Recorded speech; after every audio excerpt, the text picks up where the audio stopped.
Halo semuanya, selamat datang di Kamar Gelap Simon. Tempat kalian dengerin kisah-kisah kriminal nyata yang bikin bulu kuduk berdiri.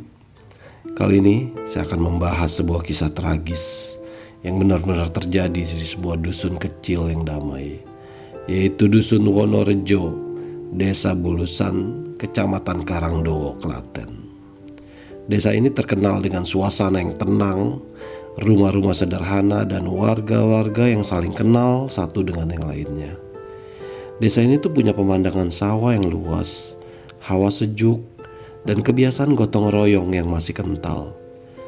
Tapi siapa sangka, di balik ketenangan desa ini tersembunyi sebuah tragedi yang bikin bulu kuduk merinding. Mari kita kenalan dulu dengan Mbah Harto. Beliau ini seorang kakek berusia 82 tahun yang hidup sederhana. Mbah Harto dikenal sebagai sosok yang bijak, ramah, dan suka menolong tetangga. Sehari-hari Mbah Harto sering terlihat duduk di teras rumahnya, menyapa warga yang lewat, sambil sesekali menikmati teh hangat. Di usia tuanya, beliau tetap aktif, sering berkebun, dan merawat hewan ternak di belakang rumahnya. Bisa dibilang, Mbah Harto ini adalah sosok yang dihormati dan disayangi oleh warga desa. Nah, sekarang kita kenalan dengan Suyadi, pria berusia 55 tahun yang merupakan tetangga Mbah Harto. Suyadi ini tinggalnya gak jauh dari rumah Mbah Harto, jadi seringkali mereka sering saling sapa. Tapi beda dengan Mbah Harto yang kalem, Suyadi ini punya latar belakang yang temperamental. Dulu dia dikenal sebagai orang yang sering terlibat masalah dan punya sifat yang emosional. Belakangan Suyadi mulai menjauh dari warga dan terlihat sering murung, jarang bergaul. Warga sekitar sebenarnya sudah mulai khawatir dengan perubahan perilaku Suyadi ini. Pada hari Minggu tanggal 3 Maret sekitar pukul 2 subuh, Mbah Harto datang ke rumah Suyadi, lalu mengambil pasir yang ada di teras rumah Suyadi. Lalu Suyadi terbangun dari tidur dan melihat dari dalam rumah. Namun sempat mendiamkan sampai Mbah Harto selesai mengangkut pasir dengan karung plastik. Meski kelihatannya sepele, ini jadi awal mula konflik yang berujung pada tragedi. Saat Mbah Harto hendak mengambil pasir yang kedua kalinya pada pukul 2:45, Suyadi diam-diam keluar rumah. Dari belakang, Mbah Harto didorong hingga jatuh terlungkup, lalu diduduki punggungnya.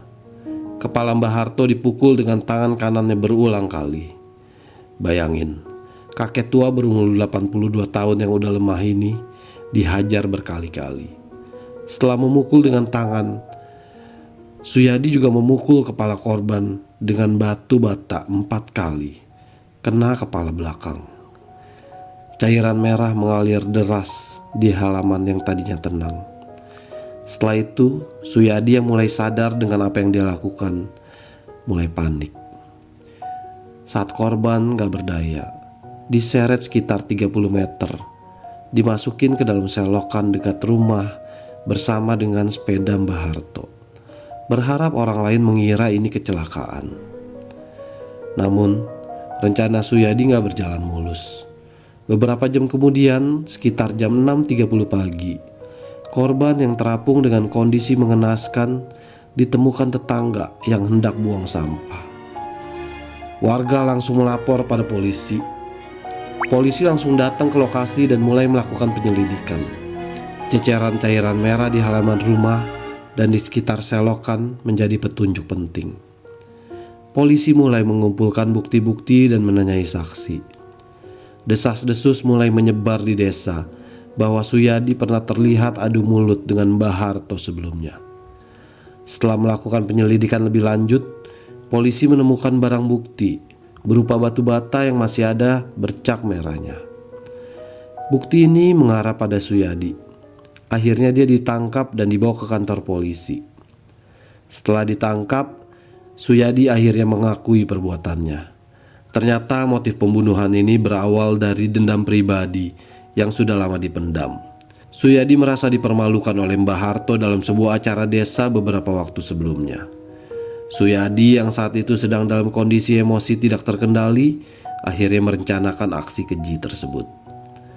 Perasaan dendam yang dia simpan selama ini akhirnya meledak dalam bentuk kekerasan yang gak bisa dibenarkan.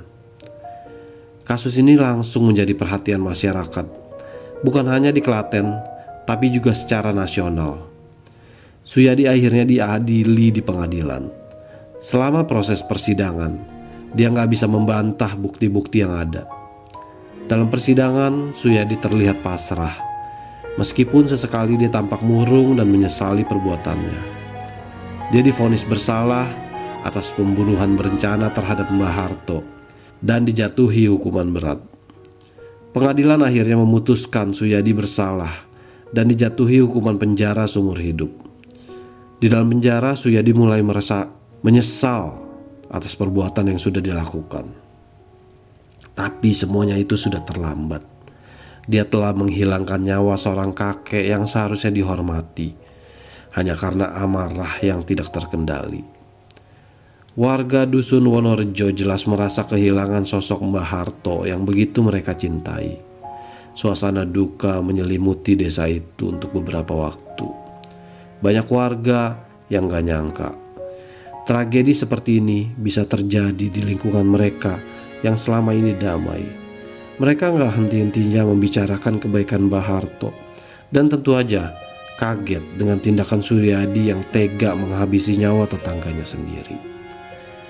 Tragedi ini mengajarkan kita bahwa betapa bahayanya membiarkan amarah menguasai diri. Konflik kecil yang dibiarkan berlarut-larut bisa berakhir menjadi bencana besar. Di sini kita belajar bagaimana pentingnya menjaga hubungan baik dengan tetangga.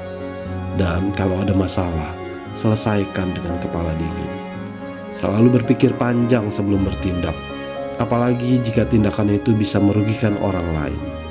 Nah, buat kalian yang suka dengan konten-konten cerita kriminal nyata kayak gini, jangan lupa buat subscribe channel Kamar Gelap Simon.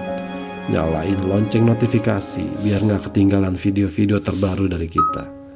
Like, komen, dan share juga, biar makin banyak yang tahu kisah-kisah tragis yang bisa dijadiin pelajaran buat kita semua. Sampai jumpa guys. See you.